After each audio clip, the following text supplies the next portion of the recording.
Hello friends, welcome back. So this video is the continuation video of VOICE VLAN from Types of VLAN series. So in the last video we have seen connecting a router to this, adding these devices, router and the IP phones to the existing network so that we can create a VOICE VLAN lab. So far we have done a configurations on router and the switch. So we have configured this link as a trunk link. That means all the VLANs, existing VLANs can rely on this DHCP server as a gateway. So but for the testing purpose we have created only a default gateway for this router as a default gateway for data finance VLAN alone, and then we have also created, we are going to configure this router as a default gateway for IP phones as well, that is for voice VLAN.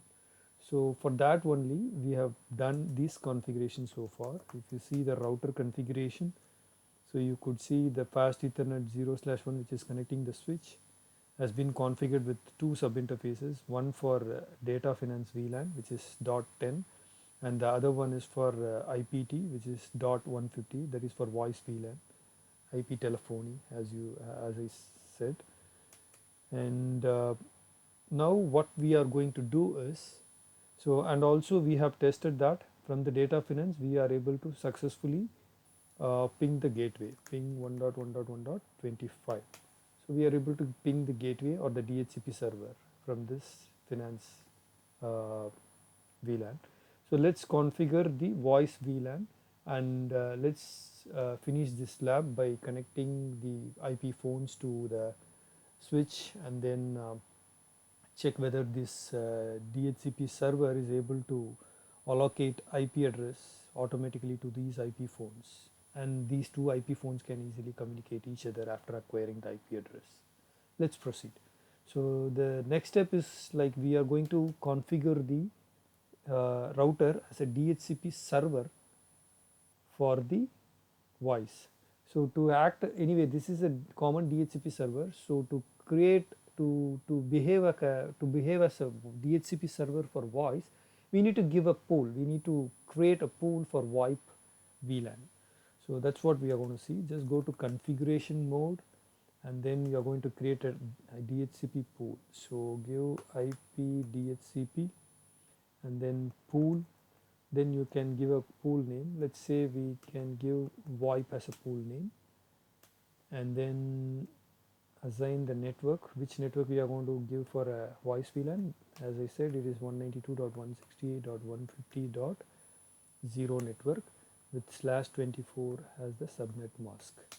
That's given. So now you can see the options here. We have used network. Now we need to give a default router. So this router is the default router for the voice VLAN. So 192.168.150.1 should be the IP. And then if you see the options, there is an option called option. So we are going to use this option field for creating the voice VLAN pool. So we are going to call 150, which is the VLAN number for voice, and then question mark, you need to put the IP address. So again the IP address would be the DHCP server of your voice IP address, which is 192.168.150.1. Okay, so now you can see the DHCP pool configuration. So we have configured a pool called VOIP pool, and then we assign the network, which is 192.168.150.0 network, with the default router as a .1 as a gateway, with options of the same router IP address. And now we need to call, so we have configured as a DHCP server for this IP phones. What about the IP phone information? So we need to configure how the IP phone needs to be connected to the server, right? So we need to configure the telephone services as well. So there is an option called telephony services. Enter that to configure IP phone related informations. Then if you do a question mark, you have these options. So you can see max-dn, which is a maximum max-dn, which is maximum directory numbers. So we are going to give as a number of directories can be, let's have a 10 number of directories, and then max phones, how many phones can be connected, let's have a 10 again, 10 number of phones can be connected. And then you have to give, there is an option called IP, just give IP and then source address. So we need to give the source address. What is the source address we are going to give? That is the default gateway address, which is 192.168.150.1.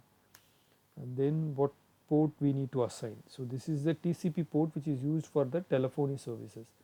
So call the knob port and then give the port number. Let's give 2000 as the port number.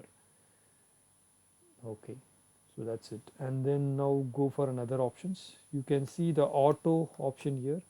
Just give auto and then give a question mark. You will see assign, auto assign. So this option is to ensure we are going to assign IP address to the IP phones, associated IP phones automatically from this server. So that's what we are trying to do in this CLI.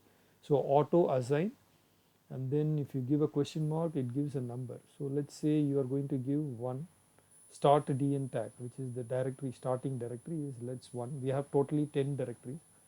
Let's give 2, and then you can give 1, sorry 10, or you can give 9, so totally 10.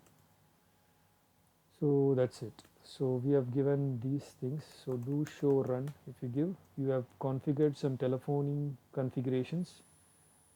And one more thing we need to give is, so these phones should have their own numbers, right? That should be configured on your DHCP server. We have to define those numbers as well, the numbers for each phones. So let's give ePhone.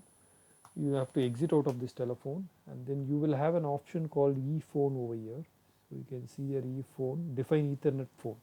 So that's what we are going to do. We are going to define the Ethernet phone that are associated in this network. We have 2 phones. So ePhone, and then question mark. So ePhone -dn, sorry, and then a question mark. So you have to give a phone directory number. So let's say this is the first phone directory number, enter, and then now you need to assign the number, your relevant number for this IP phone. So let's have a number. It should be a sequential number. Let's say 7001. Okay, and then try to exit it again. You can give ePhone -dn. Then we have 2 phones, right? So you are defining the second Ethernet phone. So ePhone -dn 2, and then this number should be, let's say it is 70002. That is 7001, and this is 7002. So let's say this is 7001, 7002. That's what we are trying to do. And then end. Right. So we have configured DHCP pool, and then we have configured the telephony service, and then we have defined the IP phones and their numbers as well on the server. So let's go to this IP phone, and then we need to power on. So to power on this IP phone, drag this and put it here. It will be powered on. Now you can go to GUI, and it will be configuring. So before, let's name it as IP phone 1, and then just give this phone a power. Okay, it has to be dragged properly and put it here. Yes, it's powered on. Now change this as IP phone 2, and let's go to GUI. So it is configuring IP. You can see it's configuring the IP. So we have to wait for it. So you can hover on this IP phone. You will see right now the IP has not been assigned yet. So but it is belong to the VLAN 150, and it is up right now. So let's wait for some time. So it is initiating. The second IP phone is also initiating. So let's wait. So you will get some IP address over here. So until then, let's go to the router and check the interface details. Show IP interface details. So actually we have created DHCP pool for VoIP only. right? Just because this video is focusing on voice VLAN, so we have created a DHCP pool for VoIP and we are going to test it successfully.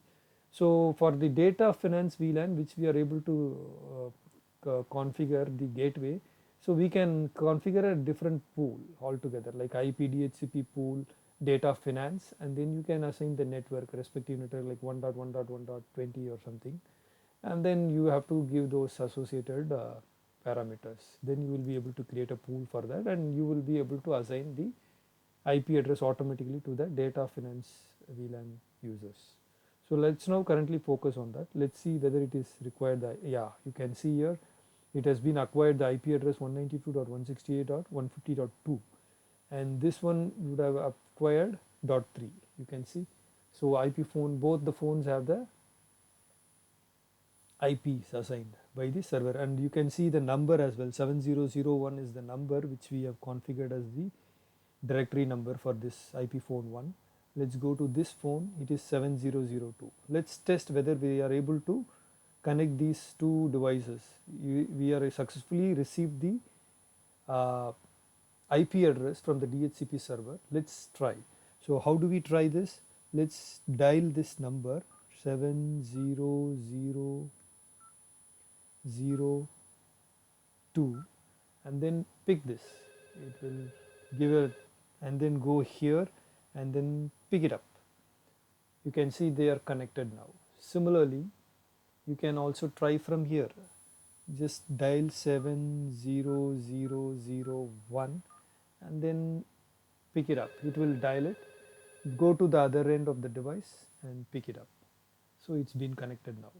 So this is how you can work on VoIP VLAN on the Cisco lab. So this is how we can configure the IP phones, and we can configure a DHCP pool for the IP phone, and you will be able to get the IP assigned automatically for the IP phones when it is plugged into the network, I mean to the switch port. So that's it. So I hope this video is useful to you.